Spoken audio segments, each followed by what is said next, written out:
नमस्कार। रिसेंटली अभी हमारे भारत में 5 दिन की यात्रा पर संयुक्त राष्ट्र महासभा के अध्यक्ष फ्रांसिस आए हुए हैं। उन्होंने एक बहुत बड़ी स्टेटमेंट दी है। उन्होंने बोला है कि हम कहीं न कहीं तीसरे विश्व युद्ध की ओर बढ़ रहे हैं या हम तीसरे विश्व युद्ध में ही चल रहे हैं।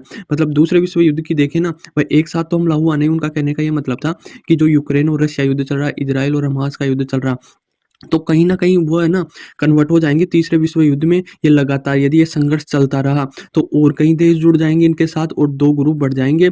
मतलब 2 विश्व है ना 2 गुटों में बँट जाएगा। तो यह जो वॉर चल रहा है ये आगे बढ़ जाएगा और एक बड़ी बड़ी मात्रा में या बड़ा रूप ले लेगा। तो इनका संयुक्त राष्ट्र संघ का महाध्यक्ष का यही कहना फ्रांसिस का कि हम कहीं न कहीं तीसरे विश्व युद्ध में ही चल रहे हैं। ये कम मतलब कम मात्रा में हो रहा है, अभी कम स्केल पे हो रहा है, फिर ये बढ़कर मतलब 2-3 देश और जुड़ जाएँगे और गुट होते ही ये एक बड़ा वॉर का रूप ले लेंगे, तो ये फिर तीसरा विश्व युद्ध की ओर चला जाएगा। तो अभी हम जो चल रहे हैं ना, हम देख रहे हैं ये तीसरे विश्व युद्ध में ही चल रहे हैं ना कहीं न कहीं। अब ये इसके लिए क्यों कह रहे हैं ये फ्रांसिस जो अध्यक्ष है ये क्यों बोल रहे हैं? क्योंकि ये जो लाल सागर में अभी संकट आ खड़ा हुआ है ना, जो जहाज़ों पर अटैक कर रहा, यमन के हुती रिबल्स, कोई भी जहाज़ आ रही हो, जैसे अमेरिका का कोई आ रहा है, इज़राइल का आ रहा, ब्रिटेन का आ रहा है या कई और देशों का भी जो एक्सपोर्ट इम्पोर्ट का माल ले जाते हैं, लाल सागर, सुएज़ कैनाल से होकर गुज़रता है, तो उन पर लगातार ये हमले कर रहे हैं लाल सागर में। फिर अमेरिका भी यमन के हुती रिबल्स पर अटैक कर रहा, तो उनका यही कहना है कि यदि ये कॉन्फ्लिक्ट चलती रही, ऐसा ही चलता रहा, तो यह मतलब जो युद्ध चल रहे हैं और जो ये संकट आ रहा है लाल सागर, ये तीसरे विश्व युद्ध में बदल जाएगा। और तीसरे विश्व युद्ध होते हुए ये तो है ही नहीं भाई, एक साथ ही 4-5 करोड़ लोग मारे गए और एक साथ ही अटैक हो गए। ये छोटी-छोटी घटनाओं से ही ये युद्ध का रूप ले लेते हैं और ये फिर छोटे युद्ध होकर ये बड़े देशों में कन्वर्ट हो जाते हैं। फिर ये एक देश दूसरे देश के खिलाफ हो जाते हैं और फिर खिलाफ होकर एक बड़ी स्केल में ये युद्ध होता है और उसको हम विश्व युद्ध का नाम दे देते हैं, क्योंकि ये बहुत दिनों से चलता है। जैसे फर्स्ट और सेकंड विश्व युद्ध देखें तो ये 5-5, 6-6 साल तक चले थे। तो कहीं न कहीं इनकी शुरुआत कुछ छोटे पॉइंट से ही होती थी, छोटी लड़ाई से होती थी। एक देश दूसरे देश पे हमला करता था, फिर कई देश उससे जुड़ जाते थे और फिर ये बड़ा रूप ले लेता था। तो फर्स्ट और सेकंड इसी के आधार पर स्टार्ट हुए थे और एक बड़ा रूप ले लिया था। तो आज ये तीसरा विश्व युद्ध भी कहीं न कहीं इन छोटे देशों जैसे रशिया, यूक्रेन, हमास, इज़राइल और यमन, ये संकट ऐसी स्थितियाँ बन रही हैं। मतलब सेकंड और फर्स्ट और सेकंड जैसी स्थितियाँ बन रही है और कहीं न कहीं ये आगे इस प्रकार से ही बढ़ रहा है। तो इनका यही कहना है कि हम या तो उन कालखंड में जी रहे हैं जहाँ पर तीसरा विश्व युद्ध चल रहा, या फिर ये मतलब जो है ना पूरा विश्व है दूसरे 2-2 गुटों में बढ़ जाएगा। कहीं न कहीं बँटा हुआ भी है, पर जो महाशक्तियाँ वह अभी तक एक-दूसरे के खिलाफ आई नहीं है, ना कुछ बोला है या मतलब शांत करने की सोच रही है। पर कब तक शांत करेगी? कहीं न कहीं इन अध्यक्ष का कहना ये है कि कहीं न कहीं शांति से ही हल होगा। ऐसे महाशक्तियों द्वारा हथियार देकर और ऐसे एक-दूसरे को लड़वा कर ये शांत नहीं किया जा सकता। तो कहीं न कहीं इसको शांत करने के लिए बातचीत और शांति की ज़रूरत है। तो इसके लिए इसमें यूएन के बारे में भी बोला। भाई यूएन में कुछ सुधार करने की आवश्यकता है। जो ये 5 देश ही राज कर रहे हैं, जैसे रशिया, अमेरिका, चाइना, ब्रिटेन और फ्रांस,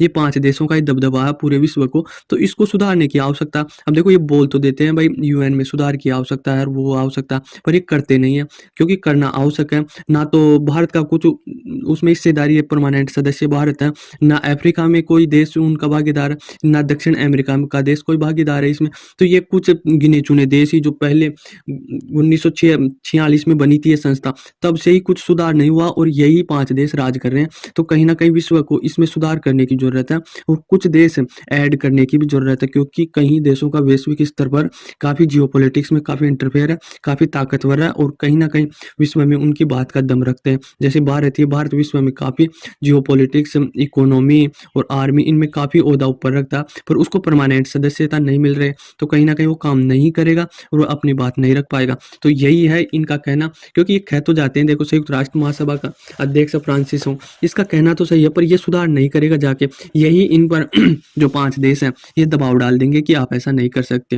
देखो भारत की परमानेंट सदस्यता को लेकर इलोन मस्क ने भी अभी ट्वीट किया था कि जो 17% आबादी रखता है विश्व की, इतनी इकोनॉमी, इतना बड़ी जो नंबर 1 देश है दुनिया का जनसंख्या में, यदि उसका ही परमानेंट सदस्यता नहीं है, इसमें जो यूएन है उसमें सदस्यता नहीं है, तो इसके क्या मतलब है, क्या मायने रखेगा, क्या सुरक्षा करेगा ये विश्व की जो मानवाधिकारों का उल्लंघन होता है? क्योंकि 17% आबादी का कोई लीडर भी तो होना चाहिए बात रखने के लिए यूएन में।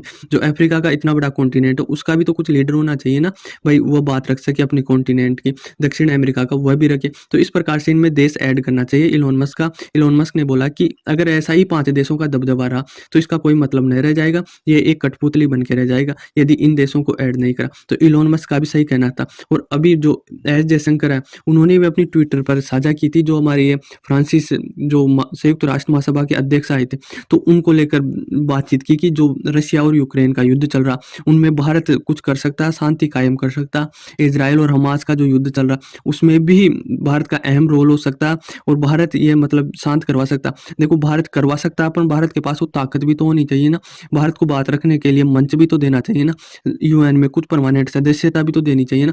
बाहर से फोकट में तुम काम करवा रहे हो, भारत मतलब फोकट में काम कर देता, ऐसे मना नहीं करता और सबकी शांति की चाहता है, विश्व को एक साथ लेकर चलना जानता। फिर भी आप ऐसे मान लो, देखो 5 देश है जिसमें 4 देश भारत को बोलते हैं भाई आप परमानेंट सदस्य बन जाओ। रशिया अब कोई दिक्कत नहीं, अमेरिका, ब्रिटेन और फ्रांस। एक चाइना है जो लगातार भारत को नेगलेक्ट करता है और भारत को जो भी स्थायी सदस्यता के लिए बोल दे तो मना कर देता। तो चाइना मतलब एक देश मना कर रहा है तो आप विश्व को इस प्रकार से वही कर दोगे, मतलब विश्व उनका कोई मतलब ही नहीं है। तो इस कानून में भी चेंज होना चाहिए कि हाँ, यदि 3 बोल रहे हैं भाई ये काम होगा और 2 नहीं बोल रहे तो 3 की बात मानी जाएगी, 2 की नहीं मानी जाएगी।